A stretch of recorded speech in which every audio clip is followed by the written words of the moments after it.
नमस्कार साथियों, स्वागत है आप सभी का आपके अपने प्लेटफॉर्म टीएफसी पर, जहां पर हम तैयारी कर रहे हैं वनडे एग्जामिनेशन के लिए। जैसा कि आप सभी जानते हैं कि आपका जो यूपी पुलिस का कांस्टेबल का एग्जाम था, या फिर यूं कहें री एग्जाम था,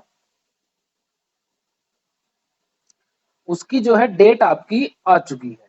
ठीक है, तो आप जहां तक भी है अपनी तैयारी में लगे हुए होंगे, और इसके साथ ही हम जो है आपके लिए लेके आ गए हैं बहुत ही बेहतरीन कोर्स, जिसमें हम प्रीवियस ईयर क्वेश्चंस को एज प्रैक्टिस सेल सेट के तरह सोल्व करेंगे। इसमें जनरल स्टडीज को हम सोल्व करेंगे, इसके बाद आपका मैथ्स होगा जो कि विवेक सर आपको कराएंगे, रीजनिंग भी विवेक सर कराएंगे आपको, और एक होगा आपका हिंदी का, जिसे आपको स्वाति त्यागी मैडम कराएंगे। ठीक है, इसी तरह से सब में प्रीवियस ईयर्स के क्वेश्चन होंगे, जितने भी प्रीवियस ईयर में क्वेश्चन पूछे जाएंगे। इससे आपका एक तो माइंडसेट क्लियर होगा कि किस तरह के क्वेश्चन पूछे जाते हैं, दूसरा आपकी प्रैक्टिस भी होती रहेगी साथ साथ। ठीक है, तो इसी बेसिस को या इसी पॉइंट ऑफ व्यू को लेकर हम चल रहे हैं पीवाईक्यू सीरीज के साथ। ये हमारा होने वाला है प्रैक्टिस सेट 1, PS1 रहेगा। ऐसे ही आपके लिए लगातार अब जब तक आपका एग्जाम होगा प्रैक्टिस सेट चलते रहेंगे चैनल पर। ठीक है, तो नोटिफिकेशन पाने के लिए पहले तो आप चैनल को सब्सक्राइब कर लीजिए।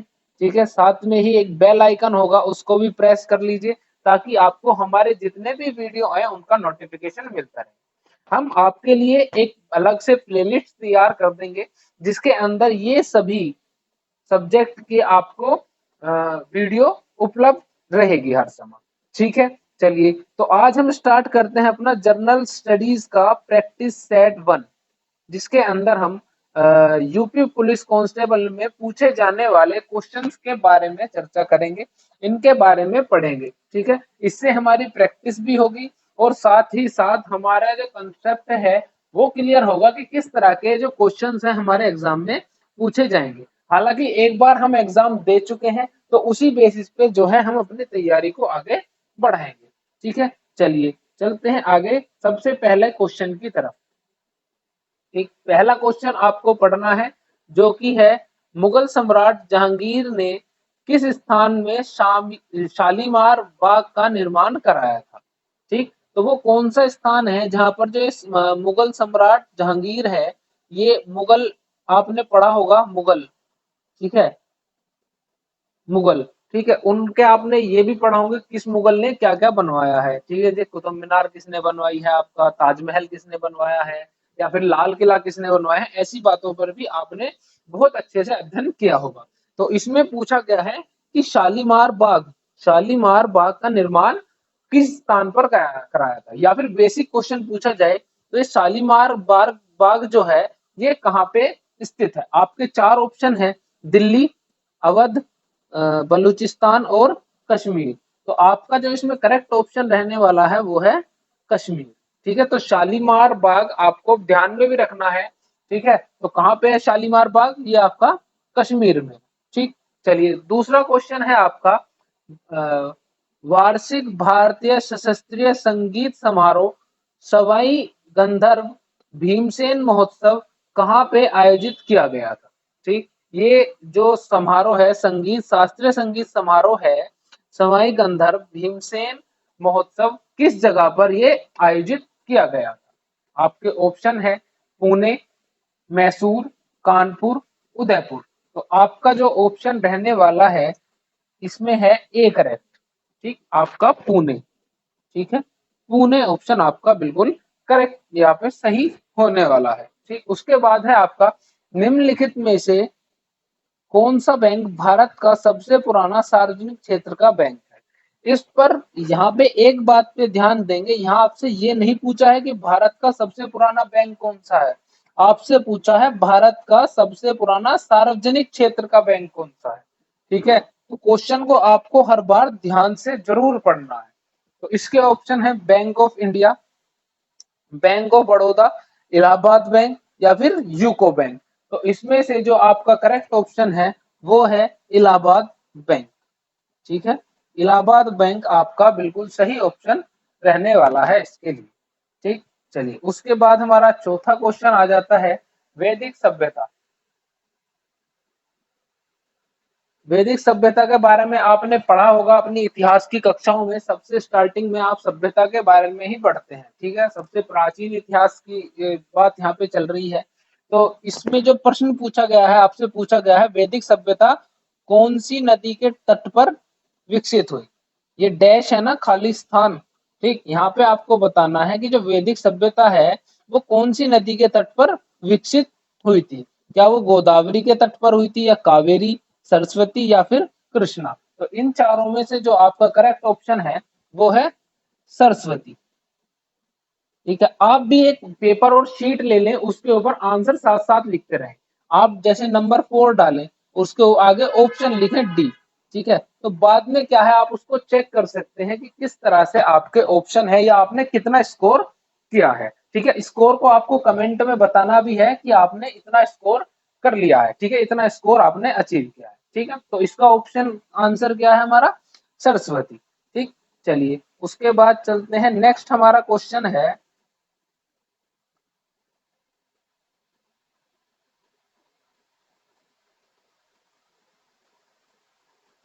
नेक्स्ट क्वेश्चन है, जुलाई 1944 में संयुक्त राष्ट्र ब्रिटेन वुड सम्मेलन में किस अंतरराष्ट्रीय संगठन की कल्पना की थी।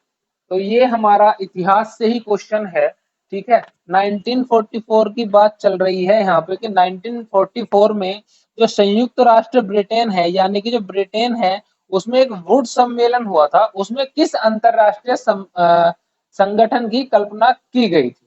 तो इसके ऑप्शन है, विश्व व्यापार संगठन, संयुक्त राष्ट्र बाल कोष, विश्व बैंक, या अंतरराष्ट्रीय मुद्रा, ठीक। इन चारों में से जो आपका करेक्ट ऑप्शन है वो है डी, अंतरराष्ट्रीय मुद्रा कोष। तो किसकी कल्पना की गई थी, अंतरराष्ट्रीय मुद्रा कोष की कल्पना की गई थी, ठीक। उसके बाद है क्वेश्चन नंबर 6, भारत की पहली इंजन रहित स्पीड ट्रेन, कहा कि भारत की पहली, सबसे पहली इंजन रहित यानी कि बिना इंजन की स्पीड ट्रेन, जिसका नाम है ट्रेन 18, ठीक है, इंस्टेगल कोच फैक्ट्री द्वारा विकसित की गई थी। तो कौन सी इंटीग्रल कोच फैक्ट्री थी जिसने ट्रेन 18 को विकसित किया था। जिसके आपके ऑप्शन है, ए चितरंजन, बी पटियाला, सी चेन्नई, या डी कपूरथला। तो आपका जो ऑप्शन है वो है चेन्नई। जो करेक्ट ऑप्शन है आपका क्वेश्चन नंबर 6 के लिए है वो है आपका चेन्नई, ठीक। चलिए नेक्स्ट क्वेश्चन है हमारा क्वेश्चन नंबर 7, नवंबर 2018 में भारत ने कौन से देश के साथ 500 मिलियन डॉलर के सौदे पर हस्ताक्षर किए हैं, जिसमें स्थानीय स्तर पर 2 गोपनीय युद्ध पोतों का निर्माण किया जाएगा, ठीक है। ये बेसिकली आपके करंट के पॉइंट ऑफ व्यू से क्वेश्चन है, तो लेकिन ये प्रीवियस ईयर क्वेश्चन है, तो उस साल के करंट के बेस पे क्वेश्चन है, ठीक है। तो इससे आपको एक कॉन्सेप्ट क्लियर होता है कि आपको करंट पे भी बहुत ध्यान रखने की आवश्यकता है, ठीक है। बहुत नहीं पर थोड़ा ध्यान रखने की आवश्यकता है। जैसे हाल ही में करंट में ऐसे कोई बड़े अगर सौदे हुए हैं, ठीक है, या फिर कोई ऐसा बड़ा कार्य हुआ है जिसकी वजह से वो चर्चा में रहा है, ठीक। उसके जो ऑप्शन रहने वाले हैं वो है, ए संयुक्त अमेरिका, बी रूस, इजराइल, या फिर जापान। तो 7 नंबर क्वेश्चन के जो आंसर है वो रहने वाला है रूस, ठीक है, रूस, ठीक। चलिए नेक्स्ट क्वेश्चन है हमारा क्वेश्चन नंबर 8। क्वेश्चन नंबर 8 है, सरदार वल्लभ भाई पटेल राष्ट्रीय पुलिस अकेडमी डैश के पास स्थित है। यानी कि जो सरदार वल्लभ भाई पटेल अकेडमी है वो कहाँ पर स्थित है, इसके बारे में आपको बताना है। क्या हैदराबाद में है, पुणे में है, चंडीगढ़ में है, या फिर भोपाल में है। तो इस ये कहाँ पे है आपकी जो एकेडमी है, ये है आपकी हैदराबाद में, ठीक। कहाँ पे है, हैदराबाद में। हैदराबाद इसका बिल्कुल सही आंसर रहने वाला है। क्वेश्चन नंबर 9 है, नवंबर 2018 में किस भारतीय राज्य की विधानसभा भंग कर दी गई थी। ऐसा कौन सा राज्य है जिसकी विधानसभा जो है 2018 में भंग कर दी गई थी। हिमाचल प्रदेश है, जम्मू कश्मीर है, उत्तराखंड है, या फिर पंजाब है। तो इसका आंसर जो है वो है option number B, Jammu and Kashmir. ठीक है, ये आपका बिल्कुल करेक्ट ऑप्शन रहने वाला है। ठीक, चलिए नेक्स्ट क्वेश्चन है आपका बायोलॉजी से रिलेटेड। ठीक है, इस जो जीएस का ये पोर्शन है, इसमें हम सारे ही पोर्शन कवर करने की कोशिश करेंगे, चाहे वो आपका बायोलॉजी हो, केमिस्ट्री हो, हिस्ट्री हो, ज्योग्राफी हो, इकोनॉमिक्स हो, या फिर आपका यूपी जीके हो, यूपी स्पेशल हो। अगर आप इन प्रैक्टिस सेट को लगाते हैं तो आपका जो गोल अचीव करने का पॉइंट है या फिर जो मकसद है वो और भी आसान हो जाएगा। ठीक, चलिए बायोलॉजी से रिलेटेड क्वेश्चन है। क्वेश्चन रिलेटेड है आपके हार्ट से, कि महाधमनी किसके शीर्ष से शुरू होती है। एक महाधमनी होती है, महाधमनी यानी कि एक आपकी नली होती है महाधमनी नाम की, जो हृदय के किसी पार्ट से निकलते हैं। जो हार्ट है उसके अंदर 4 चैम्बर होते हैं, आपने पढ़ा होगा। ठीक है, लेफ्ट वाले और राइट वाले। तो आपसे पूछा गया है, ये जो महाधमनी है ये किस पार्ट से निकलती है। ठीक है, आपके ऑप्शन है ए दाहिना निलय, बी बाया निलय, सी दाहिना आलिंद, या डी बाया आलिंद। ठीक, तो इसमें जो आपका करेक्ट ऑप्शन रहने वाला है वो है बी। ये आपका बिल्कुल करेक्ट ऑप्शन रहने वाला है। ठीक है, तो ये आपका बायोलॉजी से रिलेटेड क्वेश्चन था। इसके बाद चलते हैं क्वेश्चन नंबर 11 पे। गैल्वेनाइजेशन का मतलब इस्पात को डैश की पतली परत के साथ आवरण करना है। तो इस स्थान पे आपको बताना है क्या आएगा। ए क्रोमियम, बी जस्ता, सी एल्यूमिनियम, डी निकल। तो इसका जो आंसर है वो रहेगा आपका ऑप्शन नंबर बी, यानी कि जस्ता। ग्लेवेनाइजेशन का मतलब है इस्पात को जस्ते की पतली परत के साथ आवरण करना। ठीक है, तो हमारा नेक्स्ट क्वेश्चन है केमिस्ट्री से रिलेटेड है ये। C60 question number 12। C60 एक अणु है जिसमें डैश के रूप में व्यवस्थित 60 कार्बन परमाणु होते हैं। ठीक, तो इसके जो ऑप्शन है ए 15 पंचभुज और 18 षटभुज, बी 18 पंचभुज और 15 षटभुज, सी 12 पंचभुज और 20 षटभुज, डी 20 पंचभुज और 12 षटभुज। ठीक है, तो इसका जो करेक्ट ऑप्शन है वो रहने वाला है ऑप्शन नंबर सी, यानी कि 12 पंचभुज और 20 षटभुज। ठीक, क्वेश्चन नंबर 12। उसके बाद चलते हैं नेक्स्ट, क्वेश्चन नंबर 13 है सर्वोत्तम गुणवत्ता वाला कोयला जिसमें 80% से 95% कार्बन होते हैं, वह कौन सा है। ठीक है, ये कोयले के बारे में आपने एक तो ज्योग्राफी में पढ़ा होगा। ठीक है, और आपने एक इसके बारे में केमिस्ट्री के अंदर भी पढ़ा होगा कि जो 80 से 95% गुणवत्ता वाले जो कोयला है या कार्बन है, सॉरी, जिस कोयले में 80% से 95% कार्बन है वो कौन सा होता है। पीट है, लिग्नाइट है, या एथोसाइट है, ब्यूटोमिन्स है। इसका इनमें से आपको बताना है कौन सा वो कोयला है जिसमें 80 से 90% कार्बन पाया जाता है। ठीक है, तो इसका जो ऑप्शन है वो रहने वाला है ऑप्शन नंबर डी, एंथ्रेसाइट। ठीक, चलते हैं अपने नेक्स्ट क्वेश्चन जो कि क्वेश्चन नंबर 14।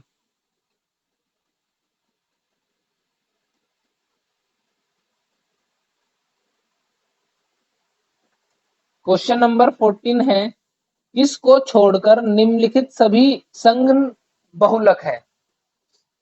किसको छोड़कर, जो नीचे ऑप्शन दिए हैं निम्नलिखित में से किसको छोड़कर सभी सघन बहुलक हैं। बहुलक आपने पढ़ा होगा पॉलीमर के बारे में, केमिस्ट्री के अंदर आपने पॉलीमर पढ़ा होगा, पॉलीमर। ठीक है, तो इसके जो ऑप्शन है वो है ए पॉलिस्टर, बी पॉलीप्रोपिलीन, सी पॉलीएमाइड, डी पॉलीकार्बोनेट। तो इसका जो करेक्ट ऑप्शन है वो है ऑप्शन नंबर बी, पॉलीप्रोपोलीन। पॉलीप्रोपोलीन, पॉलीप्रोपोलीन इसका जो है करेक्ट आंसर रहने वाला है। ठीक, चलिए नेक्स्ट है हमारा क्वेश्चन नंबर 15, जो कि है भारतीय प्रौद्योगिक संस्था कानपुर ने डैश में एक कार्यालय बनाया है, जहां पूर्व छात्र संजीव खोसला को संस्थान का विदेशी ब्रांड दूत नियुक्त किया गया। ब्रांड दूत का अर्थ क्या होता है? Brand ambassador. ब्रांड दूत का अर्थ है कि ब्रांड एम्बेसडर नियुक्त किया गया है। किसको? संजीव खोसले को। ये आपके मैं फिर बता रहा हूँ PYQ है, यानी कि प्रीवियस ईयर क्वेश्चन है। तो अभी अगर हाल ही में किसी को किसी भी कंपनी का, किसी भी नामी कंपनी का ब्रांड एम्बेसडर चुना गया है, तो उसको आपको ध्यान में रखना है। तो ये जो संजीव खोसले हैं, इनको कहाँ का ब्रांड एम्बेसडर बनाया गया है, इसके बारे में आपसे क्वेश्चन में पूछा है। ऑप्शन है A Dubai, B London, C Singapore या फिर डी न्यूयॉर्क। तो इसका आपका आंसर है ऑप्शन नंबर डी, न्यूयॉर्क। ठीक है, option number D, New York.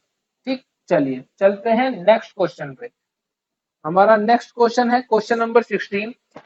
Question number 16 है, उत्तर प्रदेश पुलिस भर्ती एवं प्रोन्नति बोर्ड द्वारा कांस्टेबल सिविल पुलिस की नियुक्ति में शारीरिक क्षमता परीक्षा में पुरुष अभ्यर्थी को डैश दौड़ने की जरूरत होती है। यानी कि जो आपका फिजिकल टेस्ट होगा, जब आप ये अपना पेपर क्लियर कर लेंगे, रिटर्न को आप क्लियर कर लेंगे, उसके बाद आपका एक फिजिकल होगा। ठीक है, उसमें आपको एक गोल ग्राउंड के अंदर दौड़ाया जाएगा। ठीक है, आपकी रनिंग टेस्ट होगी। ठीक, आपकी जो है चेस्ट वगैरह ये सब फिजिकली जो टेस्ट है वो सब होगा।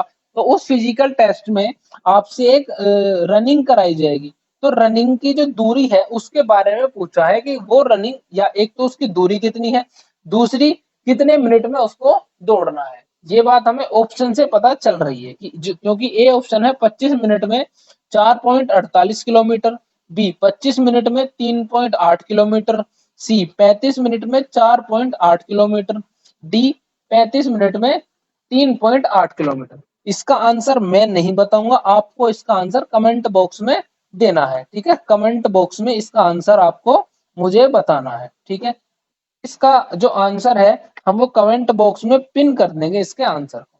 ठीक है, चलिए उसके बाद हम चलते हैं अपने नेक्स्ट क्वेश्चन, जो कि है क्वेश्चन नंबर 17। क्वेश्चन नंबर 17 है हमारा, 22 जुलाई 2014 को उत्तर प्रदेश के राज्यपाल के रूप में किसने शपथ ग्रहण की थी? ठीक है, ये क्वेश्चन आपसे उस समय के राज्यपाल के लिए पूछा गया है, लेकिन यही क्वेश्चन आपसे प्रेजेंट के जो राज्यपाल हैं उसके लिए भी पूछा जा सकता है। ठीक है, तो उन जो प्रेजेंट के राज्यपाल हैं उनका भी नाम आपको ध्यान में रखना है।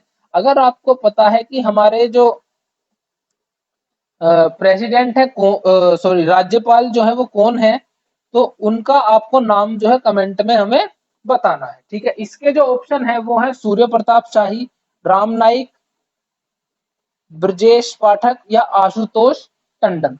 तो हमारा इसका जो करेक्ट ऑप्शन है वो है option number C, Ram Naik. 2014 में राम नाईक ने उत्तर प्रदेश के राज्यपाल के रूप में शपथ ग्रहण की थी। किसने? राम नाईक ने। ठीक है, चलिए नेक्स्ट क्वेश्चन है, उत्तर प्रदेश के किस जिले को पीतल नगरी के नाम से जाना जाता है? ये है आपका यूपी स्पेशल का क्वेश्चन, यूपी स्पेशल। ठीक है, यूपी स्पेशल का ये आपका क्वेश्चन है कि जो उत्तर प्रदेश का एक शहर है जिसे पीतल नगरी कहा जाता है, पीतल नगरी, तो वो कौन सा शहर है? इसके आपके ऑप्शन है फतेहपुर, मिर्जापुर, मुजफ्फरनगर और मुरादाबाद। तो इसका आपको पता ही होगा, बेसिक सी बात है। ठीक है, ये है आपका डी ऑप्शन, जो कि है मुरादाबाद। इसको बोलते हैं पीतल का शहर। और पीतल की मूर्ति के लिए, ये तो पीतल नगरी हो गई, लेकिन पीतल की मूर्ति के लिए कौन सा शहर फेमस है? वो आपका मथुरा। ठीक है, मथुरा। कौन सा शहर है? मथुरा। ठीक, चलिए नेक्स्ट पे चलते हैं हम, क्वेश्चन नंबर 19।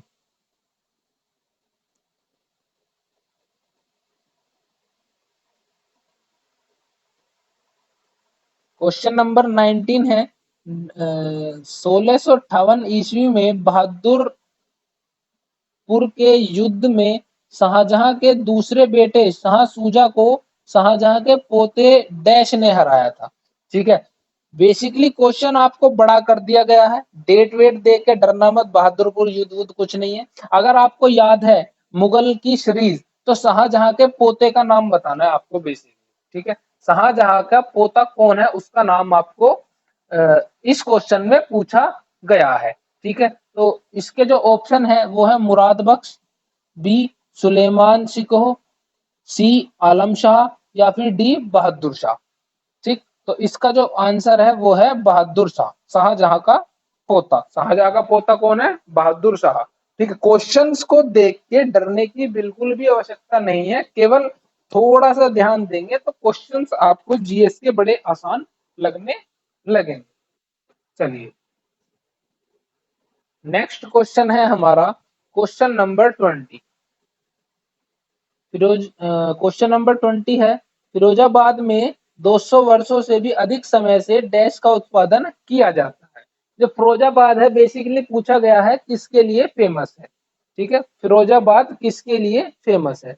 चिकनकारी के काम के लिए, कांच की चूड़ी के लिए, पीतल के ताले के लिए, या जरदोजी कढ़ाई के लिए।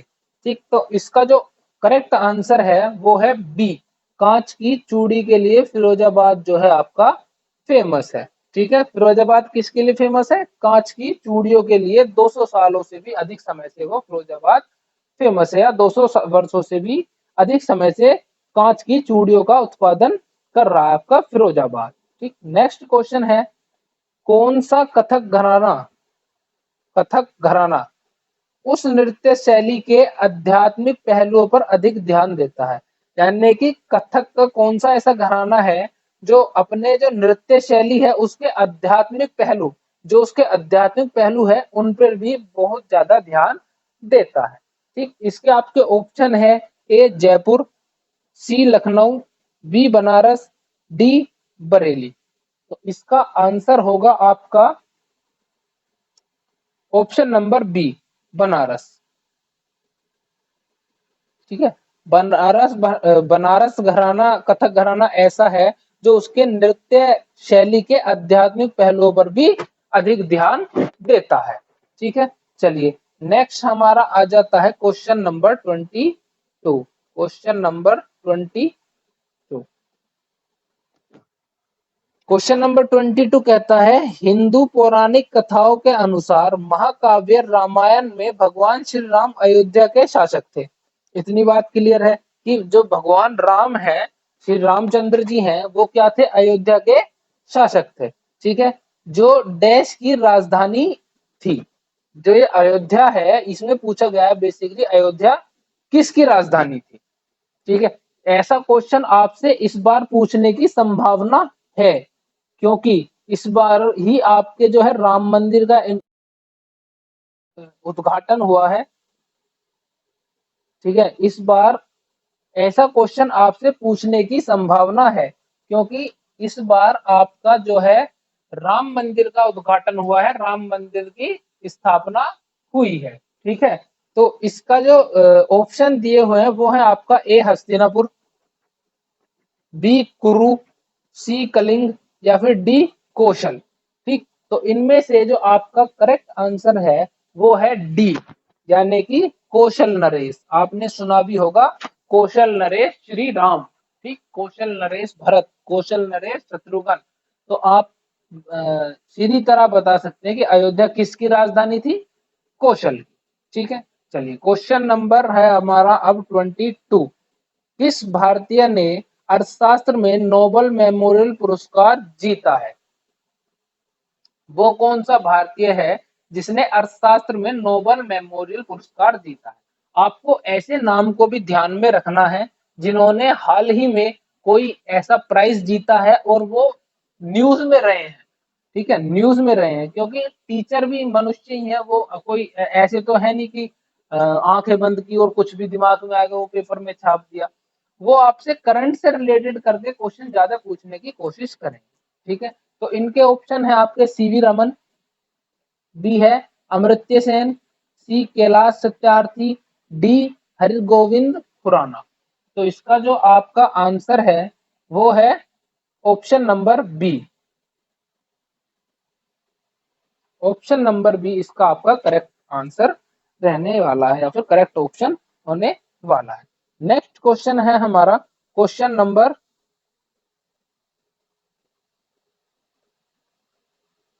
24।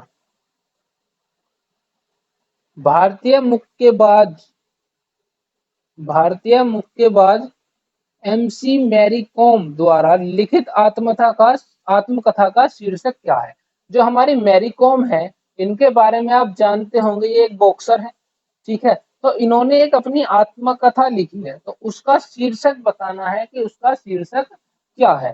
तो इसके ऑप्शन है Playing to Win, Unbreakable, No Holding Back या इम्परफेक्ट।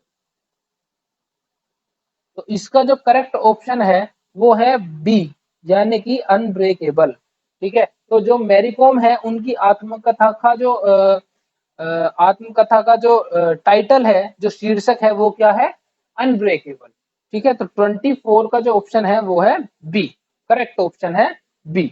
ठीक है, नेक्स्ट क्वेश्चन है हमारा 25 क्वेश्चन कहता है 65वीं राष्ट्रीय फिल्म पुरस्कार में किस फिल्म ने सर्वश्रेष्ठ लोकप्रिय फिल्म पुरस्कार जीता है? ठीक है, तो वो कौन सी फिल्म है जिसने 65वीं राष्ट्रीय फिल्म पुरस्कार में सर्वश्रेष्ठ लोकप्रिय फिल्म का जो है अवार्ड अपने नाम किया है? कौन सी है? ऑप्शन है इसके बाहुबली 2 द कंक्लूजन, बी है सीक्रेट सुपरस्टार, सी है जॉली एलएलबी और डी है हिंदी मीडियम। तो इसका आंसर आपको पता ही होगा, बेसिक सी बात है। सबसे ज्यादा इस समय में आने वाली जो फिल्म सुपरहिट रही थी वो रही थी बाहुबली 2। ठीक है, क्योंकि इसमें सस्पेंस बहुत ज्यादा क्रिएट कर दिया था जब बाहुबली 1 आई थी। तो इसका ऑप्शन है ए, बाहुबली 2 द कंक्लूजन। ठीक है, चलिए अब हमारा है नेक्स्ट क्वेश्चन, जो कि है क्वेश्चन नंबर 26। अर्थशास्त्र विज्ञान के लिए वर्ष 2018 का नोबेल पुरस्कार विलियम डी नार्डहॉर्स और पॉल पॉल एम रोमर को दिया गया था। ये दोनों डैश के निवासी हैं। तो ये जो दोनों हैं, पॉल एम रोमर और विलियम डी नार्डहॉर्स, ये कहाँ के निवासी हैं, इसके बारे में आपसे पूछा गया है। ठीक है, कहाँ के हैं? यूएसए के हैं या फिर यूके के हैं, कनाडा के हैं या फिर ऑस्ट्रेलिया के हैं। तो इसका जो आपका करेक्ट ऑप्शन है वो है यूएसए, यानी कि संयुक्त राज्य अमेरिका से दोनों ये बिलोंग करते हैं। ठीक है, चलिए अब हमारा है क्वेश्चन नंबर 27। क्वेश्चन नंबर 27 ये कहता है डैश निजी और संवेदनशील जानकारी जैसे कि क्रेडिट कार्ड नंबर, व्यक्तिगत पहचान और खाता उपयोगकर्ता नाम और पासवर्ड प्राप्त करने का धोखाधड़ी वाला कार्य है। ए मेलवेयर, बी ट्रोजन, सी हैकिंग, डी फिशिंग। तो आपको बताना है कि किसी की भी संवेदनशील जानकारी प्राप्त करना कौन से धोखाधड़ी के अंदर आती है या उस धोखाधड़ी को किस नाम से जाना जाता है। ए मेलवेयर, बी ट्रोजन, सी हैकिंग या डी फिशिंग। तो इसका जो करेक्ट आंसर है वो होने वाला है ऑप्शन नंबर डी, फिशिंग। ठीक है, नेक्स्ट क्वेश्चन है हमारा क्वेश्चन नंबर 28। क्वेश्चन नंबर 28 है चित्रकूट जलप्रपात भारत के किस राज्य में स्थित है? ठीक है, चित्रकूट जलप्रपात भारत के किस राज्य में स्थित है? Option A Jharkhand, option B Uttarakhand, option C Chhattisgarh, option D Meghalaya. तो इसमें जो है आपका कौन से राज्य में स्थित है इसके बारे में आपको बताना है। Chitrakoot option number C, question 28 का आंसर है ऑप्शन नंबर सी, यानी कि छत्तीसगढ़।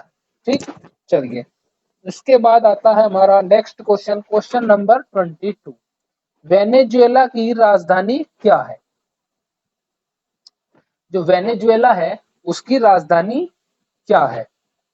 ए निकोसिया, बी सान साल्वोडर, सी क्वेटो या फिर डी काराकास।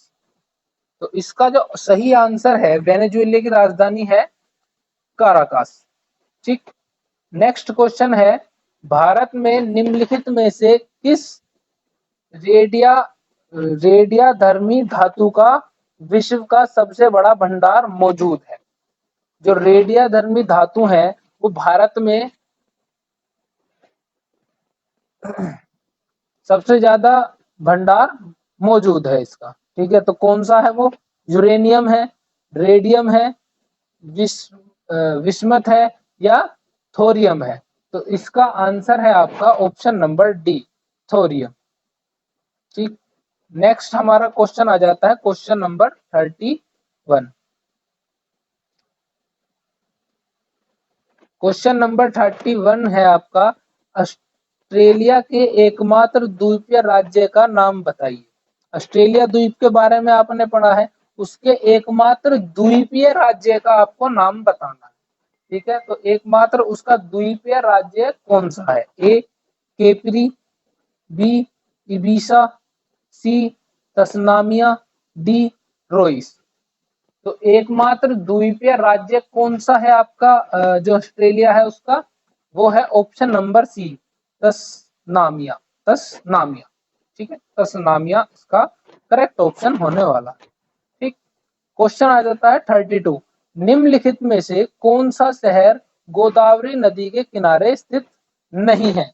गोदावरी के किनारे नहीं है, क्वेश्चन को ध्यान से पढ़ना है। ठीक, क्वेश्चन कौन सा गोदावरी के किनारे नहीं है? ठीक है, इसका अगर आपने हमारे YouTube पे देखा होगा तो हमने इनकी पूरी एक लिस्ट बनाई थी कि कौन कौन से शहर कौन कौन सी नदी के किनारे स्थित है। ठीक है, तो अब इनमें से आपको बताना है कि गोदावरी नदी के किनारे स्थित कौन सा शहर नहीं है, कौन सा शहर जो है गोदावरी नदी पे निवास नहीं करता।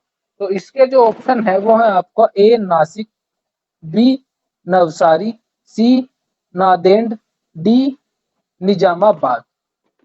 तो इसका जो करेक्ट ऑप्शन है वो है, चलिए इसमें एलिमिनेशन मेथड यूज करेंगे हम कि एलिमिनेट मेथड किस तरह से यूज करते हैं। जैसे नासिक है, ये हमने पढ़ा था गोदावरी के किनारे है। ठीक है, नांदेड़ भी गोदावरी के किनारे है, निजामाबाद भी गोदावरी के किनारे है।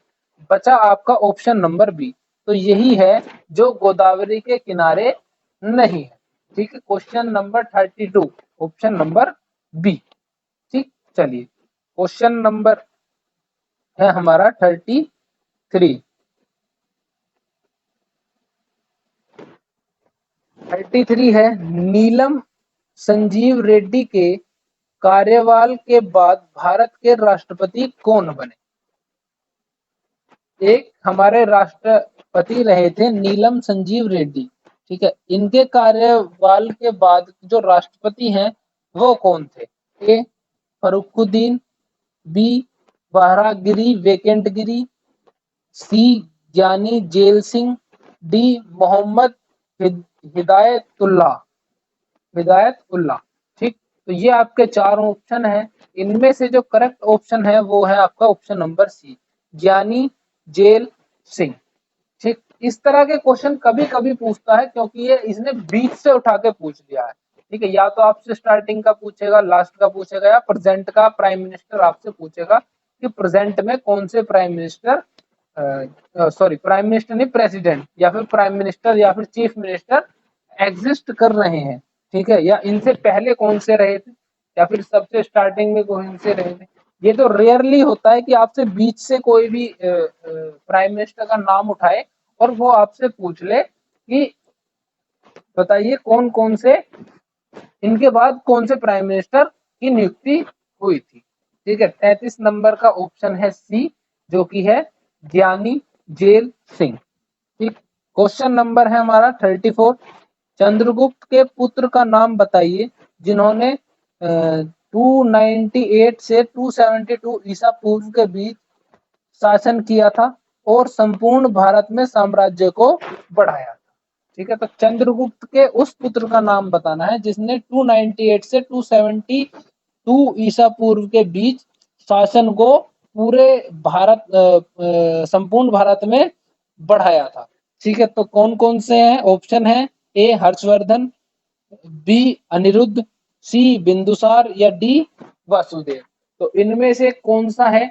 इनमें से है आपका Bindusar, option number C. Option number C Bindusar. ठीक है, ऑप्शन नंबर सी बिंदुसार। ठीक, इसके बाद आता है हमारा क्वेश्चन नंबर 35।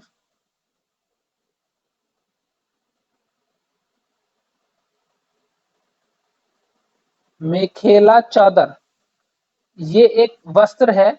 मेखेला चादर यह किस राज्य की महिलाओं के द्वारा पहने जाने वाला पारंपरिक वस्त्र है?